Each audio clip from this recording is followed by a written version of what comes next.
I see couples wasting so much money on things when it comes to their wedding, and I'm going to tell you how to not be a victim to it. Ciao, I'm Lucy, I'm a wedding planner and the founder of Lista.com.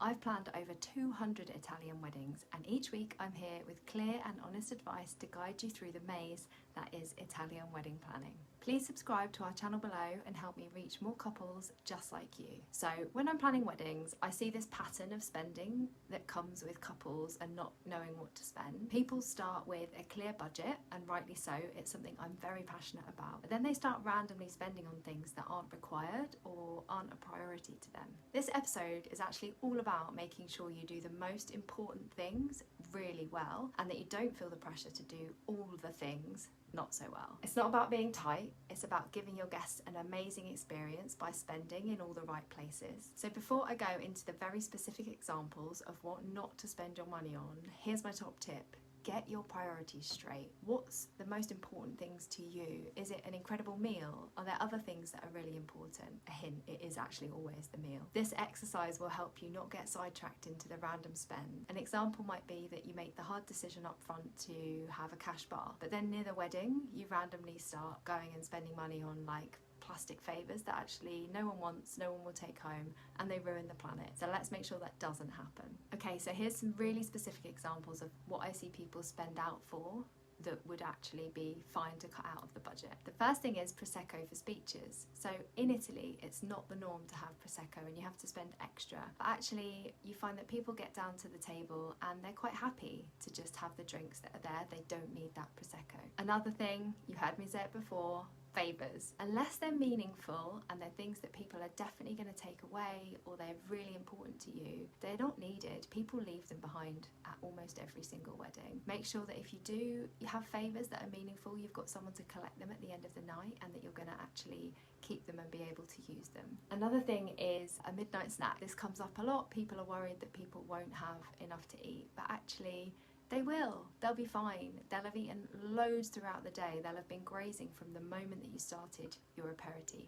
and they'll probably eat all the way up till about 10 or 10:30 at night. It's truly something that people aren't expecting and probably won't need. I often see that when there is a midnight snack, it gets left on a table over there, it goes cold, people don't know it's there. Even if you show it to people and you have it kind of by the bus waiting, people are too drunk, they're not that interested, and that's like €300 or €400 that's just wasted in your budget. Another area is the bar. So we all know that I really think a bar should be paid for by the couple if you've got people flying over for your destination wedding. So factor that in from the start. One area that you can be really smart with the bar is to not have it right to the end of your party. So maybe half an hour or 45 minutes before the end of your day, you could stop the bar. We always know that that bit of the day, people kind of drink a bit less anyway. They go hard up front when the bar opens, they drink a lot. And then that last hour or so, people are just kind of having a trickle of drinks. So if you stop the bar half an hour before the party ended and before the buses came to collect everyone, people wouldn't really notice, and I don't think there'd be an obvious lack there.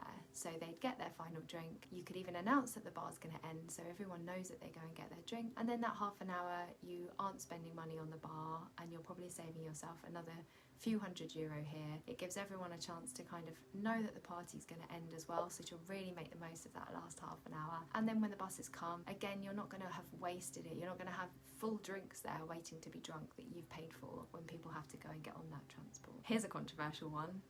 Lots of lights. So I know that we see all over Instagram the most amazing Italian weddings, and they're full of lights. I think the weddings that make a big Instagram splash are the ones that have lots of lighting, but actually in reality a lot of people don't have a lot of lights at their wedding, and I think that's a great thing because too much lighting actually makes it too bright. You think you're going to have that certain atmosphere and your Italian wedding is going to look a certain way, but if you've got tons and tons of fairy lights, it's too bright and it actually does ruin the atmosphere. I have lots of photographers and videographers tell me all the time that a certain colour of lights and too many of them will ruin your photos and your videos and actually make it harder for them to do their job. So this is a really good and justified way to cut back lighting in the budget. A final quick area to think about is the catering of your other events. So lots of people that have Italian weddings want to have a number of events. So maybe a pre-event, you've got your wedding day and then something the day after. But if you want to make sure you're investing more money into the day itself, you can be really clever about how you use these other events. So for example, you could just have drinks the night before, or you could have a light aperitif, something that's not going to blow the budget by bringing in another caterer. People don't always expect to be fed at all of the events that they go to that you're putting on. Obviously it's a really nice thing to do, and the type of catering and the type of event that you have can give a very different feel to your whole wedding weekend. But if your budget is slightly tighter and you want to find a way to save money and make sure that your wedding day is the best, most standout event of your weekend, then you can just be a bit smart here about the catering that you choose to have and what you choose to put on. To kind of counter this and completely contradict myself, just watch out that you don't take too much on that you're going to do yourselves. So I see people say, we're going to do the barbecue, we'll go and buy the food and the drink and we'll do the barbecue. That means A, someone or you are going to have to go out and do that food shop, and believe me, it's no fun. I've done it, I've bought food for 100 people. B, someone's going to have to cook it, and again, that's not very fun for someone or some people that are going to stand by a barbecue all day and not actually be able to talk to anyone. So just think really carefully about how you're going to do it. If you aren't going to use external caterers, how can you find a way to slightly reduce the budget but not have to take it all on yourself?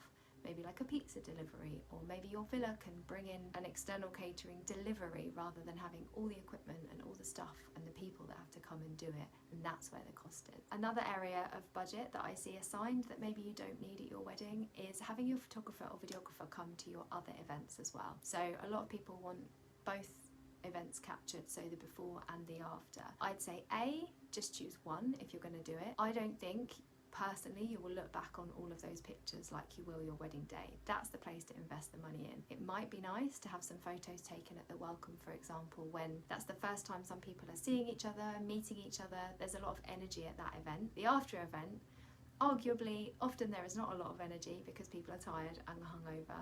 There's some nice things to capture, but can you do it another way? Can other people take photos? Would you be happy with people just using their phones and taking photos?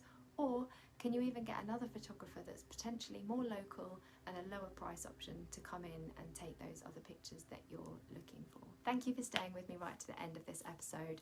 My goal is to get this in front of as many couples that would benefit from it as possible. So please like, comment, share and subscribe. Have a really good day, and I'll see you next week.